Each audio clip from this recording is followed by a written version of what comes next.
Sí, sí. Pues entonces, si os queréis sentar todos, doctor Pintos, companys.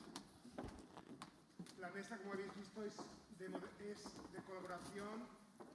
Hemos visto los profesionales, asistenciales, médicos, también el papel de enfermería clave en este futuro, los investigadores, los pacientes. Tenemos ahí casi un punto de partida ideal. Si tenéis alguna pregunta.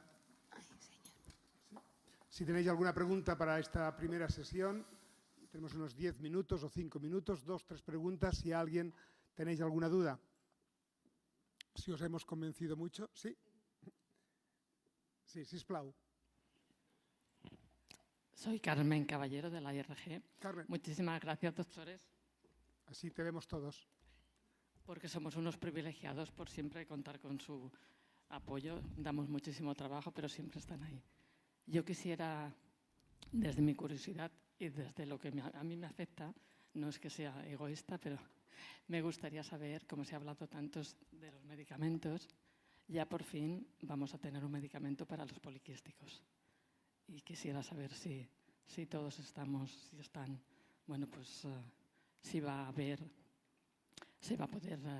comenzar a dispensar a los afectados y si va a haber también un frente un poco común para que se pueda realmente dar con bastante facilidad.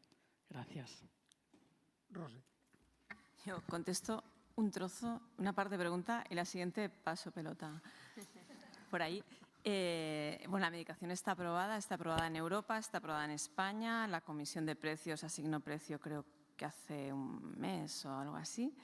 Pero tiene una indicación muy específica que es para pacientes con poliquistosis etiquetados de rápida progresión. Y esto se evalúa en base a una serie de parámetros, edad, filtrado glomerular, volumen renal, etc. Entonces, dicho esto, ¿en qué momento estamos? Aquí, en Cataluña, estamos, bueno, paso pelota. Él es el responsable. Me ha dejado ahora, Rosé, en el sentido de que, perdonadme, es nuestra experta. También le podría volver a pasar la pelota para decir qué dicen nuestros expertos para cómo lo utilicemos en Cataluña, ¿no? Yo no voy a entrar ahora mismo en el medicamento concreto porque esto forma parte de toda la discusión que tenemos de los casi 60 y pico medicamentos huérfanos que se están administrando en Cataluña después de la aprobación por parte del Ministerio de Sanidad, que es el que tiene la responsabilidad. Tenemos un comité, se ha discutido, estamos en evolución de cómo más criterios y lo queremos defender así, de cara a la organización que estamos haciendo nosotros desde el Departamento de Salud y desde el Servicio Catalán de Salud. Nosotros, a la hora de acceder a estos tratamientos, como pincelada general, miramos dos aspectos importantes. Valor clínico del medicamento, es decir, qué nos da, qué beneficios nos puede dar. Una situación también de la necesidad del medicamento desde el punto de vista familiar y, por supuesto, del afectado. Y después, como no, tenemos que mirar el impacto presupuestario que tiene cualquier medicamento que entra en la parrilla de prescripción y que, por lo tanto, puede amenazar de alguna manera o poner, cuando son importes muy altos, en cierto juego el propio sistema de financiación. Por eso ahí también somos bastante rigurosos como comunidad autónoma, como lo son otras comunidades autónomas, en el sentido de buscar siempre este equilibrio y, sobre todo, que el criterio clínico pueda prevalecer. Esto también exige muchísimas reuniones con los propios industriales para buscar este equilibrio y esta colaboración. ¿Alguna otra? En el fondo, sí, tenemos por ahí. Hola. Buenos días. En primer lugar, pues agradecer a la Plataforma de Letras Minoritarias la organización de esta jornada, me parece muy importante. Soy Antonio Cabrera, de la Asociación Hipofam, de Hipomanesemia Familiar, se ha hablado un poquito por aquí de ella. Y tenía dos preguntas para dos personas.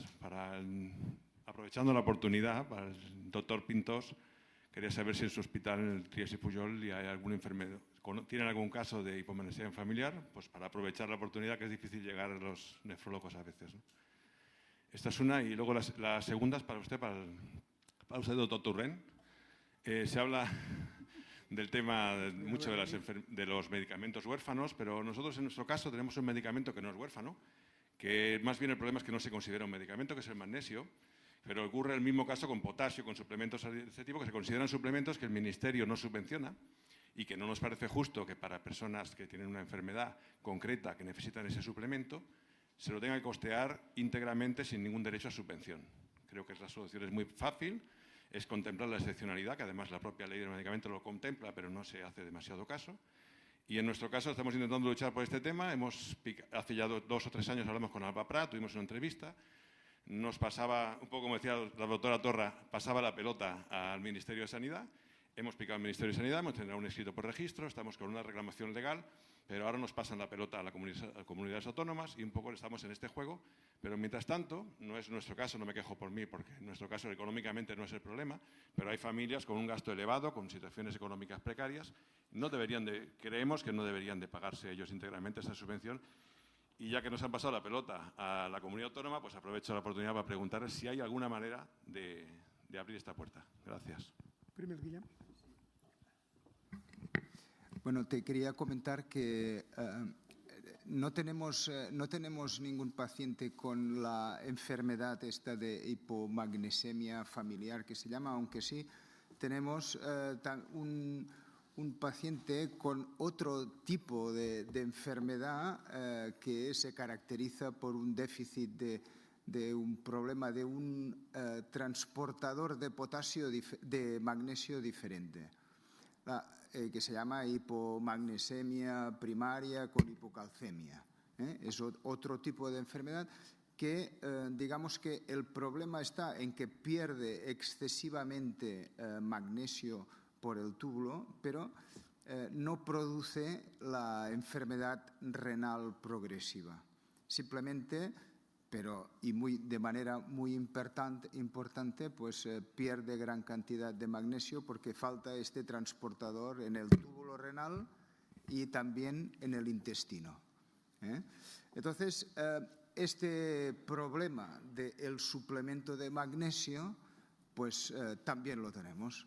Evidentemente es difícil de poder encontrar pues, el suplemento adecuado de magnesio y lo hemos ido solventando, digamos, de una manera, digamos, no oficial con preparados de sulfato de magnesio por vía oral, etcétera, que nos va facilitando la farmacia de manera local. Pero los preparados que supongo a los que te refieres, que están en sobres y tal, y que están en unas concentraciones adecuadas, pues, y que no están subvencionados, pues de momento no, para nosotros sigue siendo pues, el mismo problema. Igual no tengo una respuesta así directa, y lamento que también lleves años o al menos mucho tiempo de debate. Posiblemente 2 aspectos. El magnesio, como está disponible en términos generales, igual desde la perspectiva de algún ministerio se puede ver como que ya está y no hay que hacer gran cosa, excepto que el acceso, ¿no?, a las familias, que además esto supone un impacto económico en cualquier caso, pero esto significa no ver el magnesio en este caso como un agente curativo.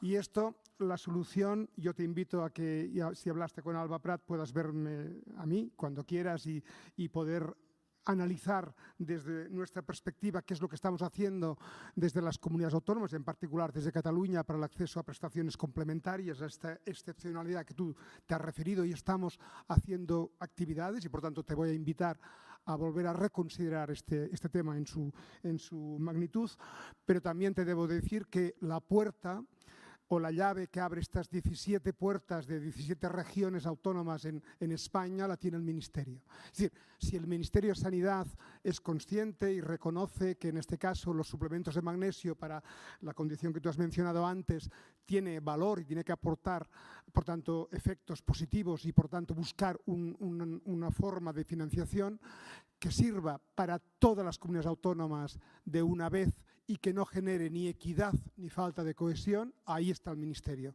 Si vamos puerta a puerta te vas a encontrar que una comunidad podrá hacer lo que pueda hacer, otra no, y depende de dónde vivamos tendremos acceso en este caso a un suplemento de magnesio o no. y esto tampoco no nos gustaría, porque esto es romper la cohesión de un sistema de salud de España, ¿no? Por lo tanto, tienes guerrilla en Madrid si quieres, y te lo voy a poner muy fácil desde Barcelona.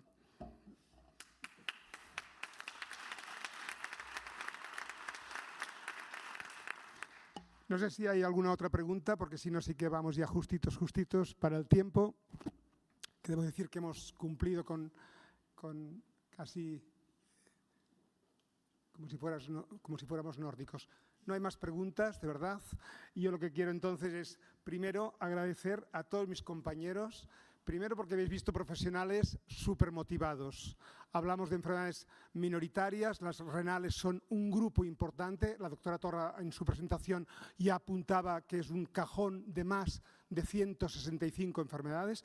Yo había contado casi unas 200 posibles, estamos en este número de orden más o menos. Esto quiere decir que es un área donde va a haber más investigación, la hay. Hemos visto que hay investigación diagnóstica, investigación en el seguimiento de la enfermedad, investigación para nuevos tratamientos. Por lo tanto, ojalá que entre todos podamos mejorar la calidad de vida de todos los afectados de enfermedades minoritarias, pero en particular de los afectados hoy por enfermedades renales hereditarias. Gracias a todos, gracias a los ponentes, a todos ellos y a nuestras dos mujeres superhéroes, luchadoras, a Yolanda, por una parte, que ha venido desde Madrid, esclerosis tuberosa, y también a Eva, que lleva comprometida con el síndrome de Edén, con Nacho y con David, y a muchos años, y la podemos ver y escuchar en algunas intervenciones. Gracias, no decaigáis, luchar todos juntos. Gracias.